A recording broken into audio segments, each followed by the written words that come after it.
All right, good morning, everyone. Morning. Yeah, so as she told you, it's breakfast with the Deputy Chief today. I'm happy to be here. Glad you all made it through the wind and the storm last night. We had a few issues with the police department.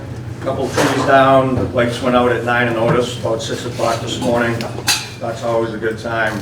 A major intersection, that's unfortunately been happening quite frequently lately, so we're trying to work with Mass DOT to get that addressed as well. But just a quick update on some things going on in the police department, and I'll hand it over to the town manager and superintendent to do their thing. As far as staffing, I know we always talk about staffing. We're actually down 2 positions right now due to the retirement of Lieutenant McLeod. I know a lot of you know. We also had a new officer, Bill Ethier, who some of you might have met, left the department and went back to his home department in Uxbridge. We do have an officer, hopefully starting next week, Amber Joquin. She's coming to us from UMass PD. She spent 3 years there. She's got a bachelor's degree. She's actually a resident right next door in Southborough. So she's going to come on board. She'll start her FTO program. Will last about 2 months, and then she'll be on the road by herself. The second position, we have a person in the pipeline. We're in the process of completing his background investigation, so hopefully he'll be joining us within a couple of weeks as well. One of the things I did want to talk to you about, it's been brought up a number of times, is our body camera program. We've done a lot of work on it recently with policies and procedures. We have mandatory training a little bit later on this month for all of our officers, and we're hopefully going to be implementing the program within the next month. So when you see the officers walking around with these on their shirts, they're probably going to be clipped right here on the front of their bodies. That's what this is. This is their body camera. There's a big button right here. They press to turn it on.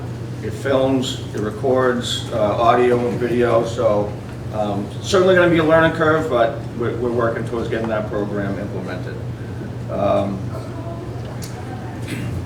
Obviously, the town meeting's coming up. You're all aware of that. That's why these fine young ladies are here to talk to you about budget issues. So obviously, we have our budget to be approved. We hope to have your support. We have a couple of cruises on the capital warrant article request, so we hope to have your support with that as well.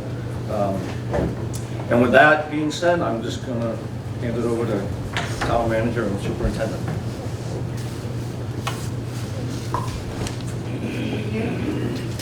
For those of you who don't know me, I'm Kristi Williams. I'm the town manager.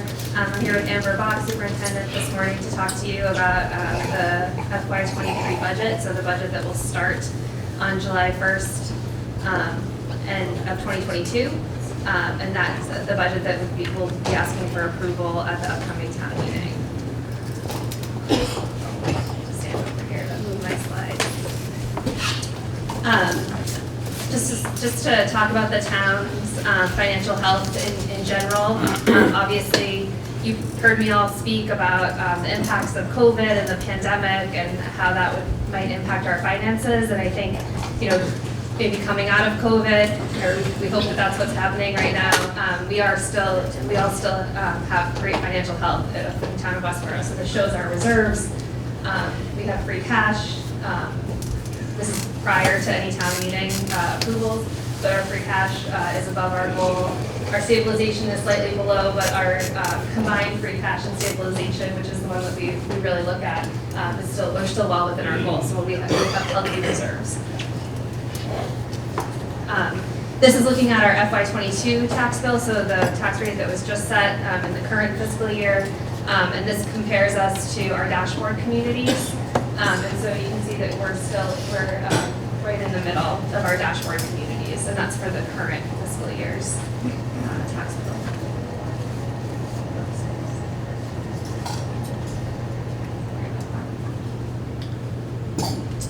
When we're looking ahead at fiscal 23, this slide here is our estimated increase for the average single-family tax bill. It's significant, and we recognize that. And so what we tried to do this year is really come out and talk to everybody about it so that we can start to explain why, what are some of the factors that are driving this significant increase for the average single family. So as you can see, historically, our increases are between $150, maybe $300. we had a spike in 2019, and we're estimating a spike in 2023. So that's above what we're currently paying. That's above. That's for the average single family, yes. Yeah.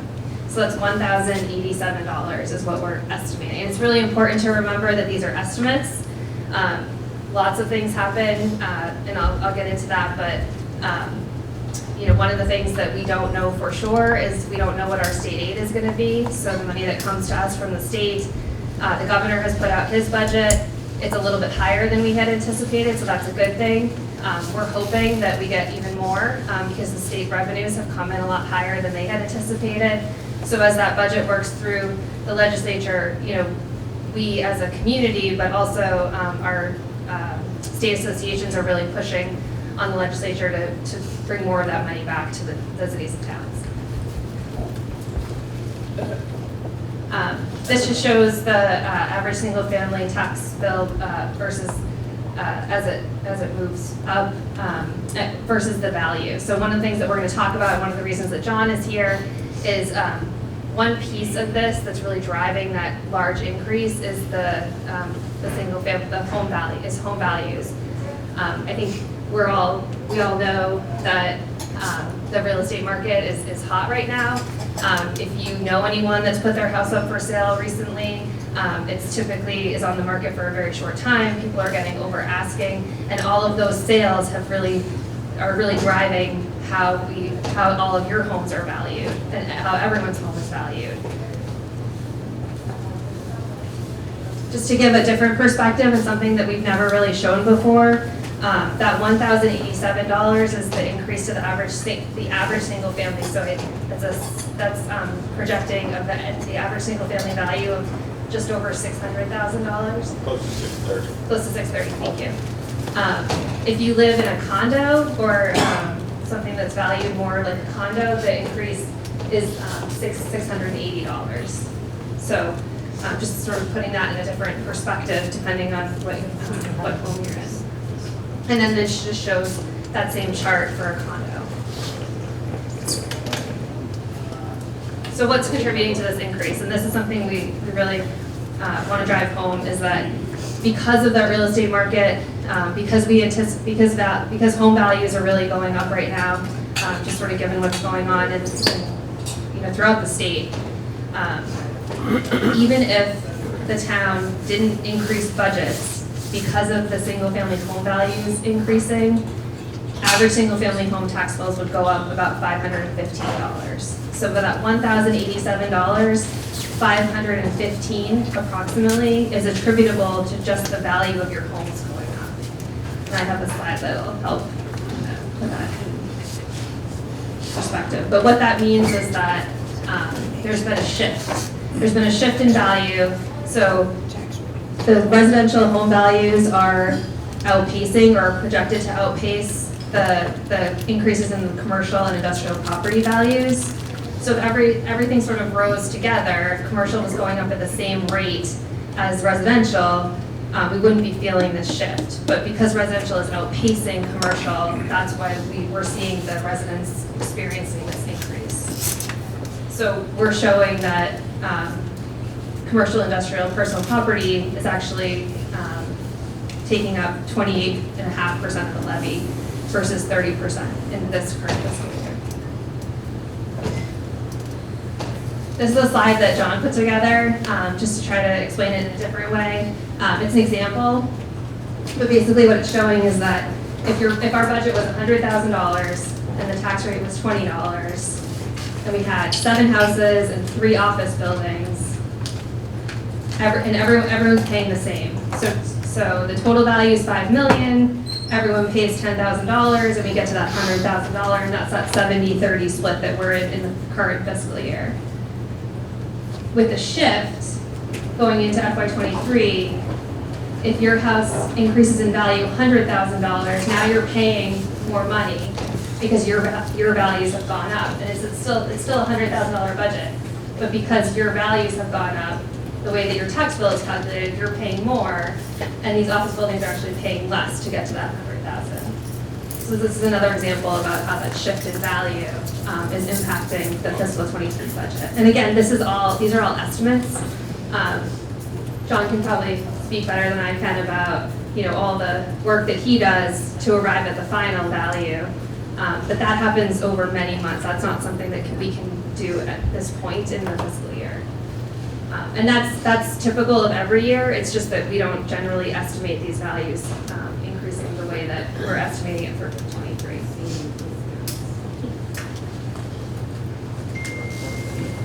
Another piece of this that's contributing to the increase is obviously the budget increases. So I told you that $515 is attributable to your value, $643 is attributable to the budget increases.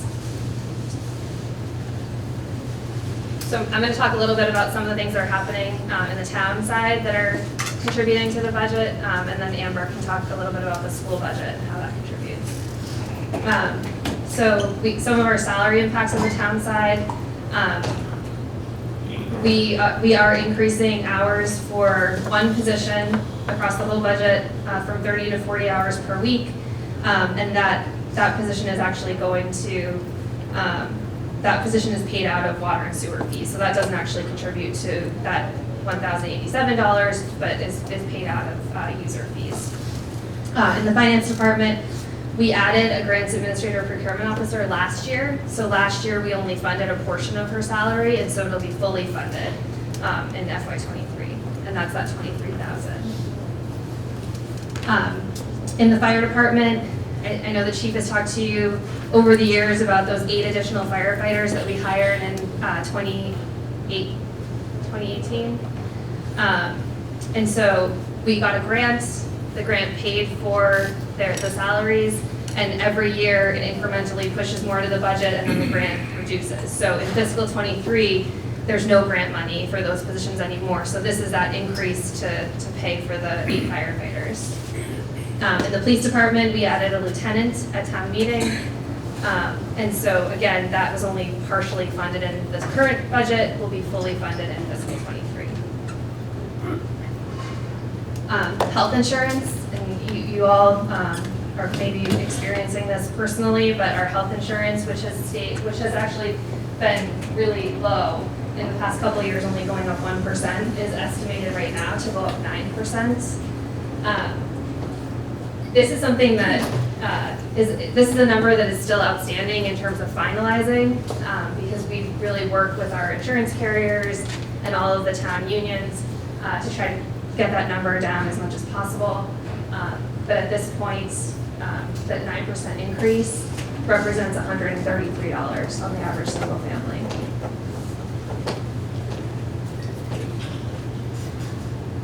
I think you all know that Amber and I both made many cuts when COVID came to be, and so in order to try to offset a lot of the revenue loss that the town was experiencing and anticipating to experience.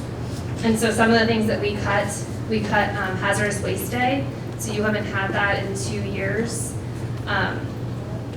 We had initially thought that we would put that back in the budget for fiscal 23, but given the increase, we took it out. It's a separate article at town meeting, so that the voters at town meeting can make that decision very specifically when you vote in favor or not of the article. But that's $31,000 to have that Hazardous Waste Day program. Opec Funding, so that's other post-employee benefits. That pays for our retirees, or the town's portion. It's money that we put into an account to fund any future liabilities. And so we used to fund that at $1.1 million. During COVID, we cut that to 0. And so we haven't funded that using the budget in the past couple of years. We actually funded it with free cash last year, $600,000 with free cash. We had budgeted $150,000 to start building that back into the budget, and the select board, with recommendation of the finance committee, actually have brought that to 0 for fiscal 23, using just free cash to fund OPEB at $200,000 in fiscal 23. Training and travel, these are lines that we cut during COVID. We started to bring them back up, but we're still $25,000 less in training and about 20 less in travel than we were prior to COVID. And then we had cut the overtime out of several budgets, but specifically we cut the information technology department to zero. We put $1,000 back in this year for fiscal '23, but we're still $2,000 less than we had been pre-pandemic. One of the other things that we did was except for that one position I mentioned earlier, which is funded by the user fees in water and sewer, any additional requests for personnel. I know the chief has talked to you about their staffing study. We've talked about other staffing studies. So any additional requests for positions and any requests for additional hours, we deferred completely across the board. So we did not put those into the fiscal '23 budget. So I won't get into them too much, but these are just examples of things that we had originally planned to put in the FY23 budget that we've actually taken out. And so we had a community development assistant who was going to be responsible for zoning and sustainability. In the Council on Aging, there was a request for increase in hours for the outreach caseworker, the admin, and then the agent outreach worker. In information technology, there was a request to increase a position from 19 to 30 hours. We took that out. In the police department, there's been discussion about adding 3 additional officers. Those are not in the budget at all for FY23. They're part of an ARPA proposal. The town receives, the federal government has the American Rescue Plan Act. From that, the town received $5.7 million that can be used on different things related to COVID or related to American Rescue, so a lot of infrastructure things. And so because we cut the police department positions due to COVID, that's one of the things that we'll consider as we start to think about how we're going to spend that $5.7 million, but they're not in the budget. And then in the fire department, the chief had asked for a new captain and also a part-time administrative assistant, so those were all cut out. So that's just one of the things that we did to try to mitigate the impact by deferring all of these requests. This just shows a breakdown. It's really important to be clear that the town budget, it's showing here that the budget as proposed is going up 2.46%, but that does not include 4 union contracts. So we have 4 contracts with unions that are still outstanding and that will need to be funded in fiscal '23. We just haven't reached agreement on those contracts. Then we have the school budget, the fixed costs, that includes the insurance, so that 9% health insurance that we talked about. And then down here is blue. This isn't part of the budget article. These are raise and appropriate articles. So there's 2 on the town meeting warrant. One is that hazardous waste day article we talked about, which is about $4. And then there's a second one to fund the healthcare reimbursement accounts at $25,000. So the total of raise and appropriate articles besides the budget is the $7. And then we have the value shift that we talked about. So with that, I'm gonna give it to Amber, and then I'll have a couple more slides at the end. Does anybody have any questions before? Yes. Could you define free cash? So free cash is, everyone says it's not free and it's not cash. So it's money that comes to the town either through unexpended budgets. So if you budget for something, one of the ways that we get it a lot is if we budget for the full year for these positions, and then if someone leaves and we don't fill the position right away, or if someone comes in at a lower grade, that's a good example of where that free cash comes from. So unexpended budgets at the end of the year.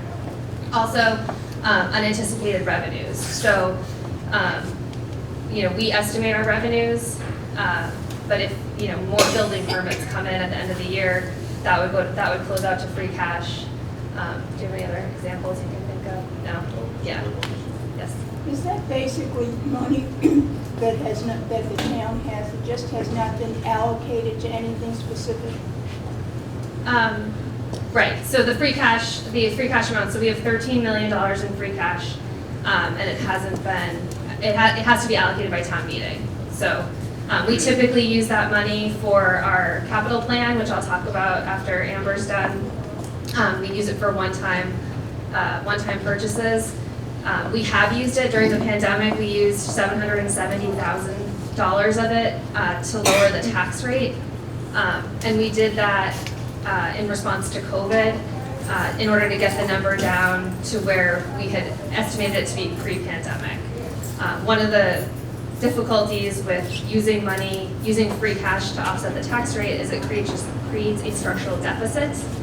So in the next year, you would have to raise the money or use more free cash to sort of plug that hole. One more question. How much does the town now have in free cash? 13 million. Yeah. Yeah. So that some of the things that were taken out of the budget, specifically like the senior center funds, if we as a group are interested in having those restored, how would we go about that?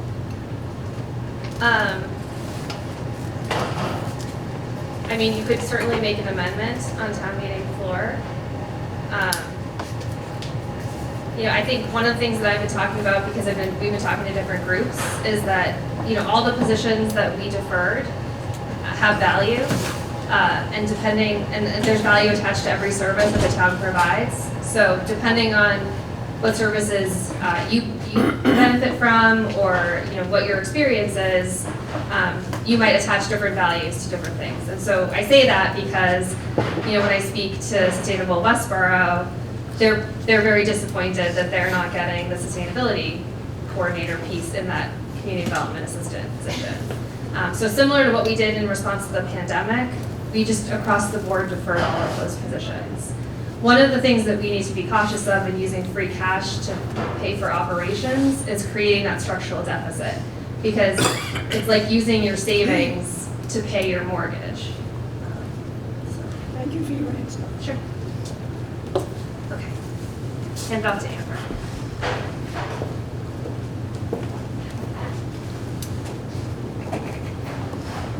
Thank you. Kristi and I just want to begin by saying it's good to see all of you, by the way. Kristi and I have worked, and I think the school committee, FinCom, and the select board have continued to work really closely over these last 2 years, which have just presented a whole series of very complex challenges for all of us.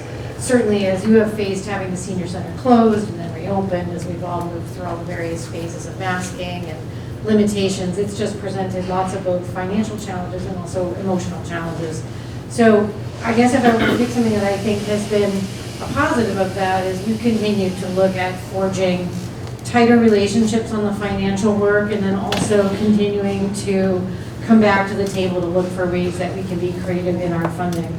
So, similarly, over the last several years, we've worked to cut back the school budgets, limit additions of staffing, defer costs, push more on grants, use creative funding as we can to use any revolving accounts we have, which function similarly to something like the free cash conversation we were just having. We can use those for short-term interventions to lower the budget costs, but if we don't have that as a sustainable revenue source that comes in over time, we can't count on that as a maintenance of a base budget.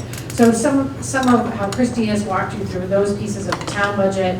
Right now, the schools represent 53% of the town budget. We kind of split down the middle and bring to you kind of the whole package of the budgeting. So we recognize that that's a large number, and we want to make sure that when we're coming to you, you get a chance to look at it and ask good questions. So let me see here. Kristi, okay, there we go. I'll give you a couple key overview pieces on this budget. I've shortened it down, and then we'll just work off of your questions. This budget worked in '23 to sustain the cuts that we took over the last 2 years, like $1.1 million in reductions that we did to the budget in 2021 and the end of 1920. Those cuts, a small minority of those things have come back into the budget, as Kristi was highlighting a couple pieces of things that she's been able to bring back, while both of us and the vast majority have basically maintained those reductions. We've kept everything level funded at all of the building base. We have not increased any of the school-based budgets or the departmental budgets beyond contract needs. So in this budget, the one area where we have recovery funding is in the technology account. Over the last several years, in those cuts, we cut $150,000 from the technology accounts. And last year, we added back in 50. This year's budget shows 63, still carrying a deficit of around 20,000. But we've tried to space out replacement of technology, rotate the purchase of devices, things that help us just spread that impact and hopefully not need that money back in the budget. Contract increases are in there. Across all of the salaries, there's some contracted services, some for like extra days work, curriculum writing. These are all parts of the teacher contract. The total of all of those brought 56,000 contracted pieces of financial impact. What we pay subs, we have had a very hard time getting subs, so we used to pay subs $90 a day. We raised that to $100 a day because that was the going rate across all of our districts. So when a teacher is out or somebody's out on maternity leave or somebody's out ill, we have to have a substitute. So all of the districts across the state have struggled to fill those positions. Some people didn't want to work during COVID, weren't comfortable coming into schools, and there's also just been an exodus from education. So we looked at what Northborough was paying, what Shrewsbury was paying, we leveled ours and brought it up the additional $10 a day and to make sure we could be competitive. But when you look at a whole year of subs, you know, the impact in that contract, that's kind of an example of where that 56,000 is an increase in those kind of contracted services. We have a new transportation contract, which was about an $800,000 impact 2 years ago when we started that. This is the first full year of operation. Last year was the first year of that contract. We had carried until Wednesday, when the school committee went back and looked at it again, we had carried $132,000 increase to that contract. It's a very large contract. It's all the busing contracts for the whole district and moving 23 buses a day, 5 days a week, plus all the after-school buses, the late buses, all of those. That's a very expensive contract. We came back in and pulled the $132,000 on Wednesday, level funded that contract, and we'll look to condense what we can in busing, maybe drop a late bus, whatever it's going to take to make sure that we will just level fund that cost coming into the year. Copier contract came in about $10,000 higher. We just resettled that contract. And athletics went up a modest amount because we have to pay for, again, contract increases, trying to get referees, entrance fees, all the types of things that just, again, we are all looking at, as I know you are, inflationary costs against the way that people are contracting with us. So the largest thing dropping on top of our budget this year, other than the salary increase, which I'll talk about in a minute for faculty, is our circuit breaker gap. And I think I've talked with you guys a lot over the years. I think you're really knowledgeable about this.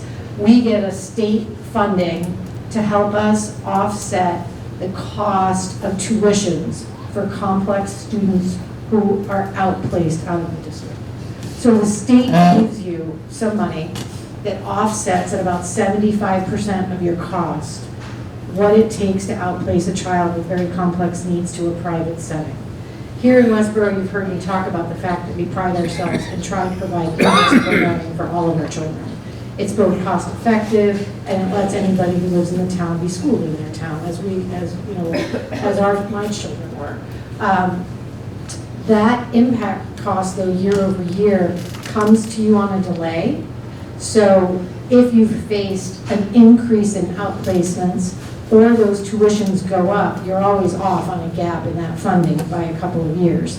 So we use FY21 reimbursements from the state to pay the tuitions in FY23. So there's always a gap. Currently we have several more students who are outplaced. Again, districts are seeing this. It's mostly complex mental health issues for students and requiring different types of hospitalization. It's very sad, but we're facing that as a challenge. Those are not students that we can program in school. They need residential. So in placing those students, we probably had 5 additional costs. The tuition-based costs for placements like that range from $60,000 to $120,000 annually, very expensive, and you have to pay for transportation if they're day programs. That part of our programming is kind of always an invisible, amorphous, large number. I think it sits on top of this budget request at about a 1%. So 1% of our increase is just that gap. And the other really vast rollover in our contract is we are in year 3. Next year will be the final year of the teacher contract.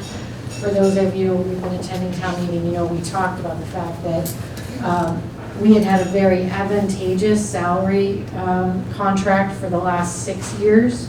This new contract, these first 3 years, in the advantageous years of those tighter salaries, we grew a gap with other communities. And so by the time we came into this last contract cycle, our teachers were paid about $12,000 to $15,000 less than our surrounding communities on average.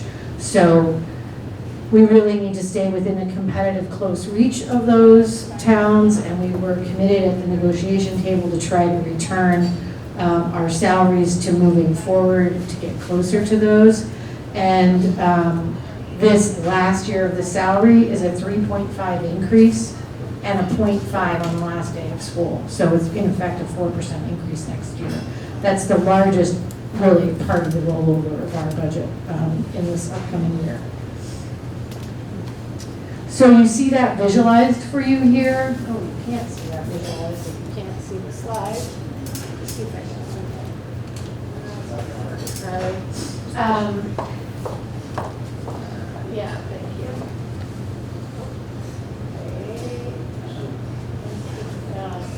Okay, that's right there. Thank you. Thank you. You can see here's the 600,000 we were talking about. Here's the technology increase and the athletics I talked about. This had been $132,000 higher. We just eliminated that cost. So these are the 3 component things driving our budget outside of the salary increase. It's basically the rollover of the salary increase in this year's request. So this is the gap, just a number that we get given that we have to fund the difference in, and then the technology and the athletics increase. When you look at that, we're a people industry. The vast percentage of our budget is the human capital that it takes to educate close to 4,000 kids. So that really is where we put our focus. You can see our staffing here. This is kind of an interesting slide. You get a chance to just adjust this again a little bit.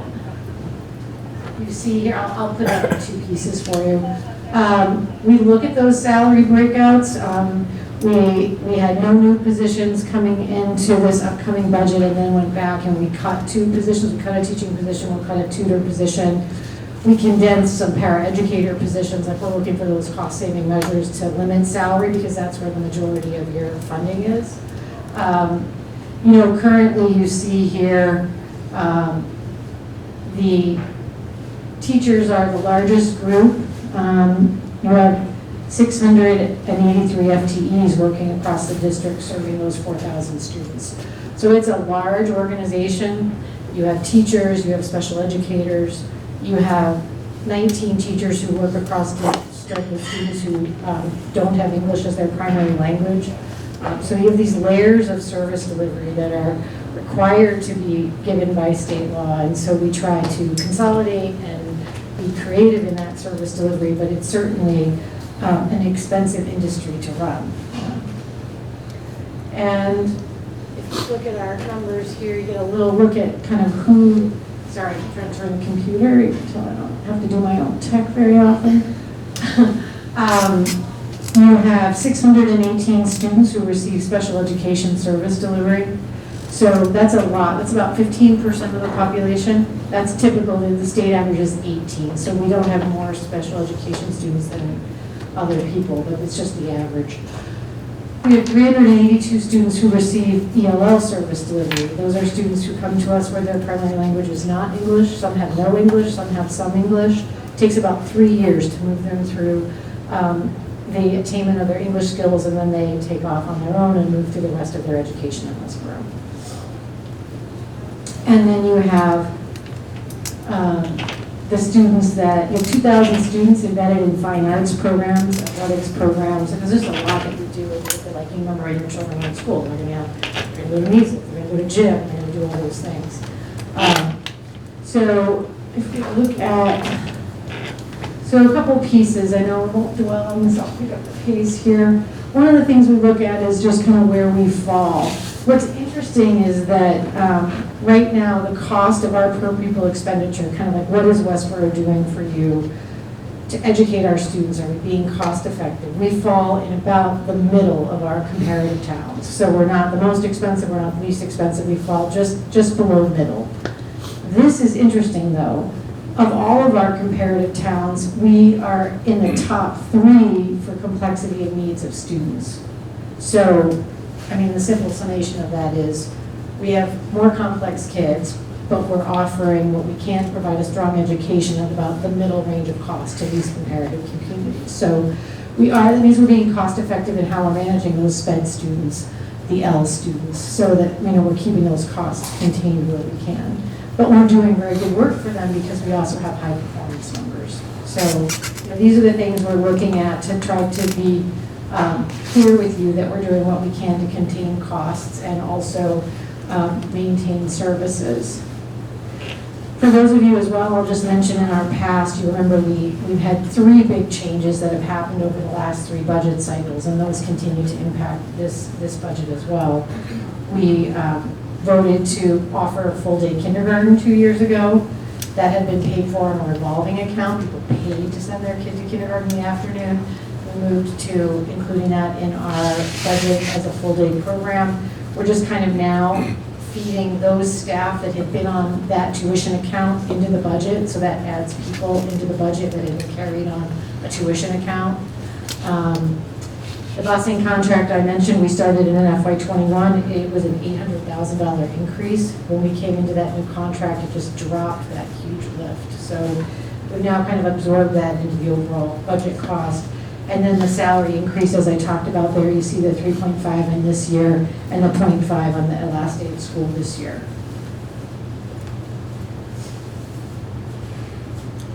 These are the cuts we've made in the last couple of years. So I'm just going to move you through the end here. Here's just some of the slide work on our per pupil cost. So if you look at our comparative towns, we're like in the just past, the middle, around how much we're charging to manage our costs for educating kids. Interestingly enough, this is the increase in per pupil expenditure over the last 3 years, and we're in the bottom third. So we also have had the slowest average increases over multiple years. It doesn't feel like that when you see those numbers, but I just think the goal is that you have to at least feel and hopefully recognize that we're trying to stay as cost effective within the range of what it's taking to educate kids nowadays. And so you can see that we're down in the Hopkinton, Shrewsbury, Lexington, Westboro. We have all had the lowest percentage increase in per pupil expenditures over the last, since 2016 to 2020. There's always a little bit of a lag in the data at the state level. And I think this year's recommended budget increase, though, is on the higher end. And you can see our like communities. This is challenging, I apologize. Hopkinton, Millbury, Needham are all in the higher end of requests this year. I think Hopkinton's a little above us in terms of what they'll be asking. And when we looked at the state municipal costs, kind of like what percentage of the budget are schools. This is an interesting one. This is just off of the Mass Department of Revenue. They look at kind of like what are schools costing towns, and we're about the middle again. So, my hope in giving you kind of some of those overview questions, lastly, I'm just saying we continue to use revolving accounts and any type of offsets we can leverage to keep the request lower. We're using some of these ESSER funds, our COVID funds that we got. We'll use half of those funds this year, and then we'll stage the second half into FY24 to try to take the next 2 budget cycles and keep them a little lower.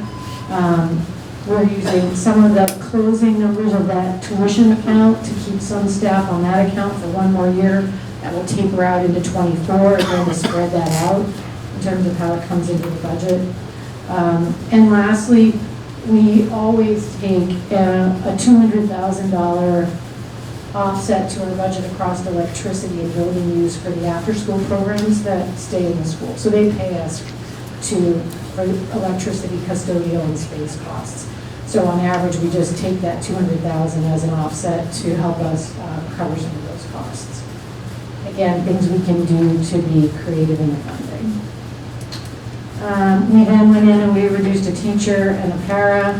We moved a teacher and a para over onto a revolving, and we cut a tutor and a teacher.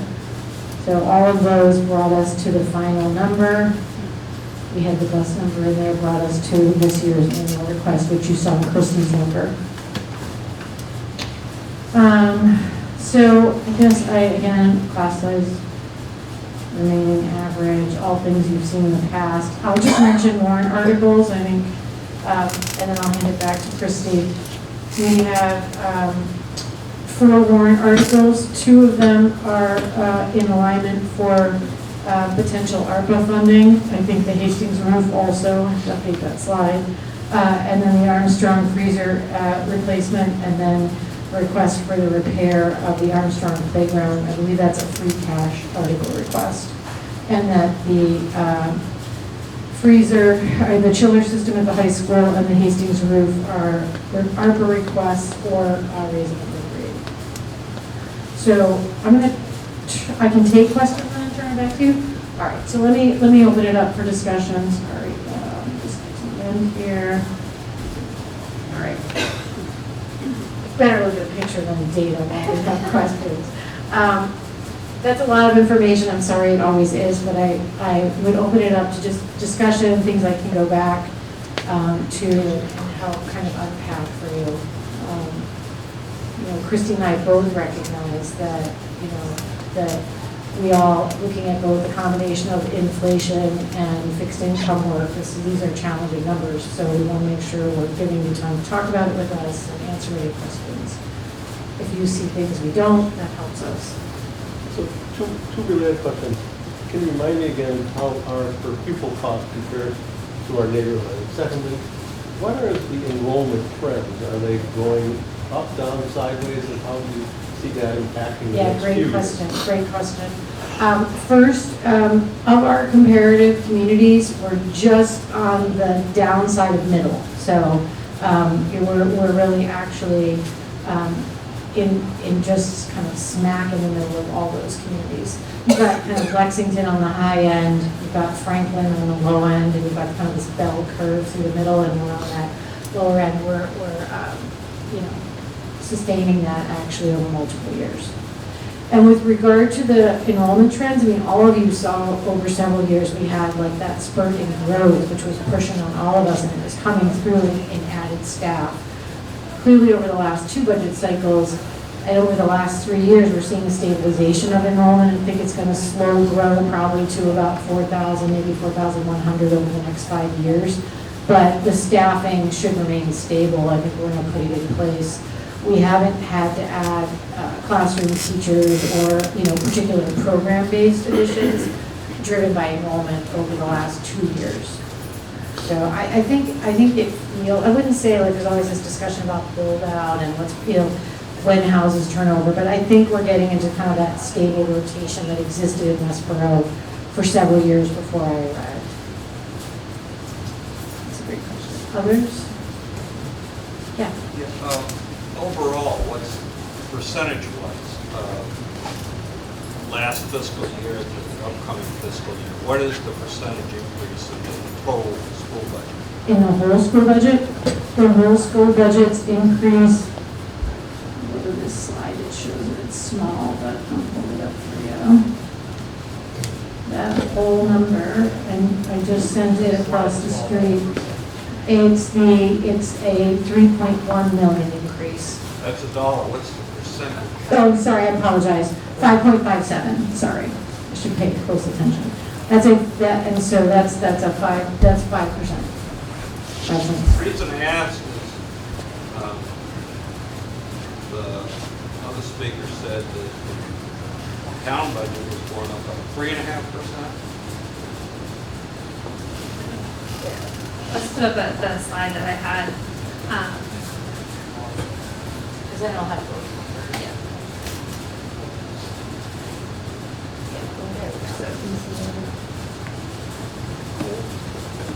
Right, so this has, so these are, so town budgets, school budget, and then fixed costs are things that, electricity, insurance, things like that.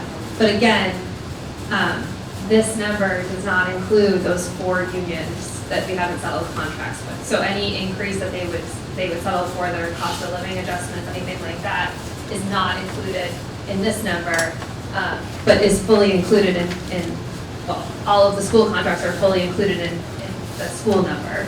So, Yeah, so right now our contract, thank you. The contracts outstanding are the clerical union contracts, people with police contracts. So police have 2 units, they have the supervisors and the patrolmen. And then, DPW. so my question is really centered on the real estate increase is approximately 10%. Approximately, as I did my math in my head. And yet the budget increase doesn't appear to be 10%. And that's really, I'm trying to understand what appears to be the difference. So the real estate increase, well, for 13%. it's about 13%. Yeah. So there's a difference there, and I'm trying to understand it. So this is what Kristi talked about with the shift. So we've been very fortunate for a long time in that we prided ourselves on being over 30% in non-residential value, okay? So when the residential value increases at the rate that it does, and the non-residential, commercial, industrial, personal property does not increase, now that projection is that that's going to be pretty flat. Now, one of the differences is I don't know what those numbers are going to be. It's much easier for me to project what the real estate values are going to do because I know what the sales are. The data that I do to evaluate the non-residential value, I don't have that data until late summer. And so that hasn't been adjusted yet. Now, I think we know by driving by the multi-tenanted office buildings and you see the vacant lots, that industry is not doing as well, so I project it to be pretty flat. And so when you have that increase in the residential, that's where we're going to drop below the 30% this year. I'm projecting we'll drop to 28.5% of non-residential value. So that portion of the levy is going to get shifted to the residential class. And that's what Kristi was describing as the shift in the cost to go on the average single-family tax bill. Okay, and that's that net, the $500 that she was talking about. That's where it comes from. It's shifting from the non-residential valuation in class to the residential values, residential properties. Yes? No, go ahead. Well, just with that, I've got an answer. So, I'm curious, I remember hearing years ago that if a commercial property was empty, its value was lower than if it's leased and occupied. So the commercial values are... And secondly, if it's just empty because people are home for COVID, that doesn't affect its value. Couldn't you explain what? Of course, as long as they're paying their rent. Okay. So commercial values are driven by revenue, okay? It's an income model based upon what someone will buy the building for. They buy the building based upon the revenue it would generate. The challenge with multi-tenanted office, just use that as an example because it's a little more clear to the average person, is that even if they're not there and they're paying their rent, it's still generating revenue. The question is, are they going to continue paying the rent, number one? Are they going to renew the leases? They're looking to downsize. So all that stuff is undermining that segment of the property. Now, we've been fortunate that we also have a lot of industrial property. The industrial market is much stronger. It's much, much stronger than the commercial, but you still have a shift, and it's still not driving at the same rate that the residential property is. That makes sense? So opening up new car dealerships, is that a good thing for the town or a bad thing for the town? Car dealerships are not the best thing. It depends what's there before it is always the answer. If it's an if it's a vacant lot or it's a property that's under improved, it's going to increase in value. But it doesn't accelerate the same value that the Amazon property does, you know. We have a lot of good projects going on right now. The Amazon robotics that you see up on Otis Street is just coming onto the tax rolls for fiscal '23. But the other projects are not there yet. Those are down the road, '24, '25, and that's going to be a big benefit, but it's coming. It's not there yet. And it's still, even with the 59 million or so that the robotics property will bring in, offset by what it was before, is still not enough to offset the real acceleration. I mean, the average single-family tax bill is the average single-family value is going to go from about 558,000 to 627. Don't hold me to those numbers exactly. I was off $7,000 last year, but you know, that's an estimate. What's the estimated total increase in residential property values? I don't know that off the top of my head. But you estimated it. Yeah, I don't recall what no the idea total what is. the residential tax property base is. Yeah. How many? It's 70% of our total value of 4.5 billion. So, Okay, got it. there you go. It's too early in the morning now, enough for me to do that. Sorry, I walk right in front Yeah, of you. there you go. Any other questions for me? Yeah. Whatever happened to the idea that the Pulte development, that tax money to be set aside in a separate fund that was going to help the rest of us? We did pass the legislation to set that money aside, so all the revenue from those properties do go into a separate fund. A couple years ago, you may have heard us many times talk about our debt strategy. And so that debt strategy, which we talked a lot about around the approval of the Fails project, takes that money from the Pulte fund and actually keeps the debt budget lower. So that money is used against the debt budget, essentially. Yes. I have a question for you, totally unrelated to any of the budget stuff, but it's Great, town great. manager. I have heard rumors, and more rumors, I don't know how factual it is, that at some point, this facility is going to be a youth facility and other sources, and there will not be a senior center anymore. And that possibly is going to be ended. That's a terrible rumor. Yes. And so I just wanted to clarify if that was so, that we were, because as it is, the senior center isn't large enough for all the activities that we do here. And there are times that things have to be postponed because we don't have enough room, or because we can't even do it because we don't have enough space in that room. So that is definitely a rumor, but I can guess where it came from. So, and I'm going to speak to that maybe once we finish. I only have, if you have any more questions about the budget. No. Oh, yeah. I have a question for Amber about the school budget. How much of the FY23 school budget is for the implementation of teaching anti-racism? For example, the diversity, equity and inclusion consultant, books for the students, books for the teachers and trainings, that sort of thing? Sure.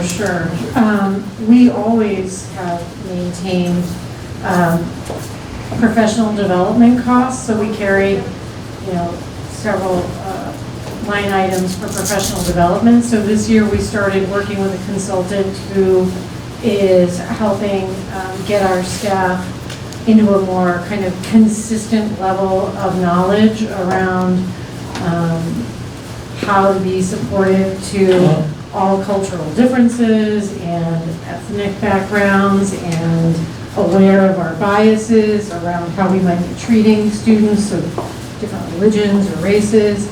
So the consultant is started working with us. We imagine we'll work with her probably for 2 or 3 years. She's really been valuable to us. So she is probably running a contract that's probably a $25,000 contract in this current year. We have offered to sustain that work with her over time. We definitely felt that it was more advantageous to hire a consultant who could work with us as opposed to following the direction of some communities who have hired onboard staff to help, do that training and work with faculties. I think we really wanted to bring in somebody that we could select, that we could work with on a short-term basis, while we also then could grow where we want to go in the future. Nothing beyond that, I think, is targeted in any particular direction. We're always buying, we haven't made any major new text purchases. We don't typically use a grounded singular text in our coursework, like our social studies groups and stuff, or our English classes. We tend to use a range of primary sources, articles, a whole variety of things. So nothing in particular that impacts cost. At the last school committee meeting, the ELL person was talking about and put up some books like Ibram Kendi's book and Delgado's book on white fragility as being readings that students would have. So who incurs those costs? I mean, as much as any book costs, $20. I mean, it's not like they're not multiple copy books, but they're library-based books, and we probably spend, if you look at our library texts, all of our librarians, again, we level fund them at different years in the budget, carry maybe a small portion. They probably make $2,000 annually across like rotating library books in and out of different portions of the library. So the high school library annually makes, what are the current bestsellers? Our kids want those in the libraries, just like the public library. But there's not a particularly targeted set of purchases. The books that Maeve was talking about, she uses in a teacher course that she provides, and then there's a range of books that they use for kind of individual lessons. So those are all very typical and have been for years in our work. Tax rates going up? Taxes going up? Yes. Taxes are definitely going to go up. Why is that though? Well, I think we all know that, you've been hearing a lot about inflation and things costing more. That's definitely going to be one of the reasons. And I think a lot of what we're working on in the town is very expensive to provide. So we're going to try to limit it as much as possible, but it's definitely going to go up. For John, I guess. What's the status of the theater, the movie theater? Wow, What's going on? That's a big piece of property that isn't giving us any tax. Right, so the movie theater obviously hasn't been contributing to taxes since 2017, I think. So the movie theater is now owned by the town. January 6th, it was foreclosed on, so now the town owns it. You'll see on the town meeting warrants, there are 2 articles related to the movie theater. One of them is $200,000 in free cash for just maintenance, carrying costs of the theater. And then the other is to transfer the property from the tax title custodian, so which is typically the treasurer collector, so in this case our treasurer collector, to the select board for the purpose of disposition. So tax title custodian can auction the property without a town meeting vote. We're asking that it be transferred to the select board so that they can dispose of it through the RFP process. So we would receive bids, and then the board would award a bid, and then it would go back on the tax rolls, subject to the zoning and other restrictions. Are there any possibilities in the wind yet of possible buyers? We have a lot of interest. I would say we've had a lot of people call with many different ideas. I think, until we put out the RFP, we won't really know who's really prepared to bid. Yeah, along similar lines, the Red Barbarian land, that farmland that's under some kind of development, can you clarify what's happening there, and if it's related to the Amazon robotics there or not, or the stuff behind Target? I mean, I've heard all kinds of rumors about stuff going on, and then Amazon is also going to put a fulfillment center up on Computer Drive, is that correct? Like, what's coming down the pipe that will give us some hope? Sure. So the Red Barbarian property is being developed as a distribution center also for Amazon. It's not one of those million square feet things that you read on the news. It's going to be about 210,000 square feet. It's going to be like a same-day type delivery, similar to what's going to happen over at 4400 Computer Drive. at some point, that the old Data General buildings are going to come down, and they're going to redevelop that property into another distribution center. And for that center, that half of that building, 360,000 square feet, has been vacant for 8 years now. And it's really, that property needs some redevelopment. And then the third project that's coming down is if you're facing Red's Old Farm, to the left where the house was soon, is going to be another property.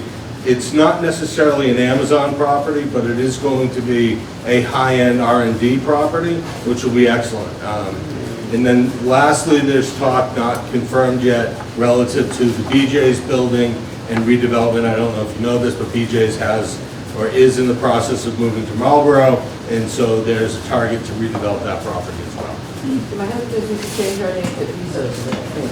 We are not alone. Pretty soon, if not already, Amazon will be the largest property owner and controller in the state, and it's not just the state either. Yeah.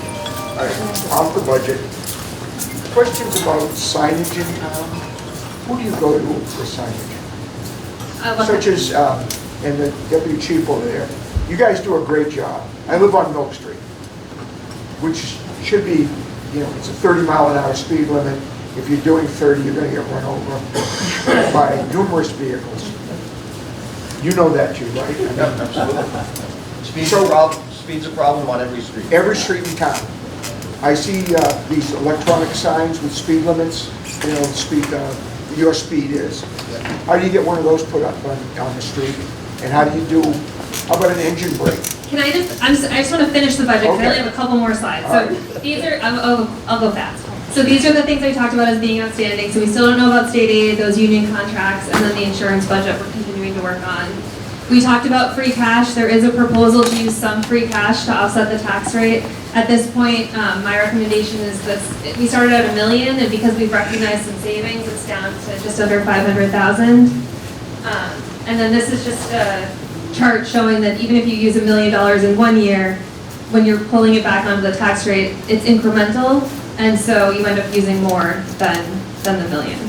So that's really quick description. What's that? What's that? I think you went too fast for both. All right. I apologize. Okay, so if you use like I said before, using free cash to offset operating expenses is like using your savings to pay your mortgage, right? So at some point your savings is going to go away, and then you need to find another source of revenue to pay that. So if you use $1 million to offset the taxes for this year, so you reduce that levy, you're still going to have those expenses next year. So you could just increase the budget by $1 million and go straight to the levy, but that would be a huge impact to the taxpayer. But that would eliminate your structural deficit in 1 year. But the way that we would typically do it is that we would do it incrementally. And so that means that some of it would go to taxation and you'd use more free cash. More of it would go to taxation in the next year and you use some free cash. And then again, until you get that $1 million back on the budget. So you don't have to do it that way. You could just use $1 million this year and then next year raise everyone's taxes by for that $1 million. Not by $1 million, but for that $1 million. But that would be a significant impact. Does that make sense? So you would incrementally walk that use of free cash back onto the budget, or you would have a significant impact to the taxpayer in 1 year. $80 later? Yeah.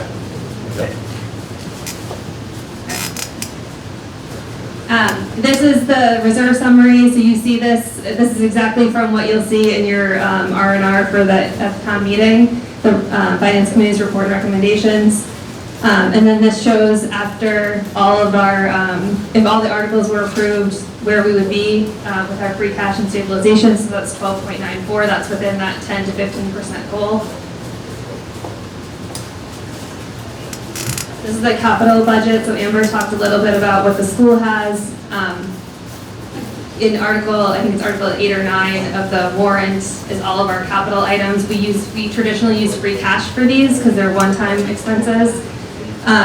This year, the Board of Assessors released some overlay. So when they released 1.45 million in overlay, we can either use that overlay for some of these expenses, or that would just go to free cash. So we propose that we're using the overlay surplus for these one-time expenses, so for several of them. So we have is sort of our typical DPW equipment, police vehicles, we have a vehicle in the building department, and then we have those articles that Amber talked about.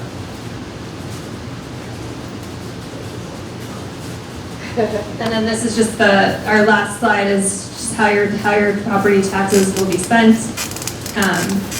And so this is on the website as well, but it just shows sort of for each of your tax bills, kind of where that money goes. So, and then I also just wanted to add, was able to answer the question about the senior center and sort of the projection of a community center. The question about will this building be turned into a youth center versus a senior center? I just want to answer that. I think, as you all know, the community for several years has been talking about creation of a community center. We've talked about that as being a multi-generational center, so would offer youth programs as well as senior programs. That doesn't mean that this center will go away right now. It's talking about the future. And so in the warrant, there is an article for a senior needs assessment, which is an initiative of the strategic plan. And if we get funding for that at this town meeting, this spring, summer, we'll be working through the senior needs assessment, which will be a series of focus groups and meetings and surveys for the town to get a better understanding of the needs of the seniors in the community. And that will really speak to all the things we talked about, the types of programs that we want to offer here, not just through the senior center, but also the recreation department, potentially the library, the health department, what the physical needs are of the seniors. So, is this space sufficient? If it's not, what is the need? So that senior needs assessment we think is really important, and we think it will speak to a lot of the things that I think we've all been talking about for years. So those are the two things I wanted to mention, but now I'm going to let the Deputy Chief answer your question about traffic.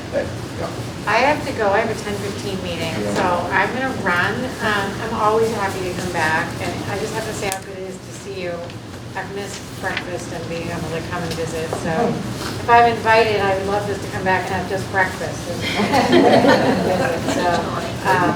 Yeah. First Friday of every month. I know. I kind of feel like I can hide here. Thank you, Amber. I'm turning 60 in May, so don't you think I should be able to come, right? I've paid my way in age-wise, right?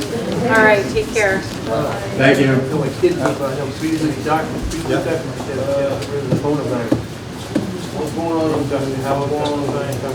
So I know it's been going for a little while, a little over an hour.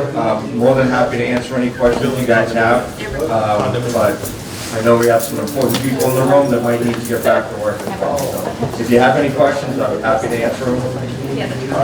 So, Deputy Chief. Yeah. All right, what do we need to do? Don't we have a community center? Do we still have a community center downtown? The brick building or whatever? The Forbes Community Building Yes. on East Main Street? Where the food pantry is? Yeah. Yes. That used to be a community center. I just wondered if is that still a community center? Well, it's a community building. It doesn't offer specific programs or anything like that. No, actually. It's used by the food pantry. Yeah. What about the top? It's all used by the food pantry. On the second floor? The whole building. Any other questions? You wanted to talk about speed? Well, yeah, you guys do a great job. I commend you for all the work. You've got limited resources to cover a town that's getting much larger and a lot of problems. We're getting more drug problems, it seems. But, living on a busy street that has, I don't even know how many trucks a day travel that road. The biggest concern I find is coming out of town, when they hit the Church Street, Fisher Street intersection at Milton, they're going too fast, So they get on their engine brakes, the trucks, make a lot of noise, and just, you know they're traveling too fast if they're doing that. Yeah, there's no, the traffic is probably the single biggest concern that we hear every day from all of our residents, pretty much throughout the town. We do everything we can to address it on an individual basis for individual complaints, but we have to focus on the entire community. Yes, as well. I understand that. We do have, we have 2 traffic counters right now, the flashing speed limit signs you see, they also do traffic counting, speed, time of day, all, you know, number of trips. We just got a grant to purchase a 3rd one. So based on particular complaints, we put those throughout certain areas in town so we can do traffic studies. So we can see, you know, what the volume is, what the speed is at certain times of day, so we can do, you know, enforcement, it's like a directed enforcement at the right time. We use those all the time. And there's every road in town, there's a traffic problem. There's no doubt about it. Now, it's odd. Yeah, there's a traffic complaint portal within the Westbrook Police Department's website. It seems odd that there's 2 of them at the Maynard Street. There's one at Maynard Street, or on Fisher, and then you've got the one on Mill Road. Well, there are a couple that are in town that aren't our traffic counters. We have traffic counters that we can temporarily put in certain places. These are permanent. Right. Right. Those were purchased through a warrant article, FY18 or 19. What do they cost? And put up. I honestly couldn't tell you off the top of my head. I'm not sure, you know, we have the traffic trailer, the speed trailer that we put out in the warmer months. It's more or less just to notify people, hey, you're going over the speed limit. You know, I'm not sure having one in one particular place forever really has an impact. I think people become desensitized to it, and they just drive by it, so. Okay, thank you. Is there a noise ordinance in town?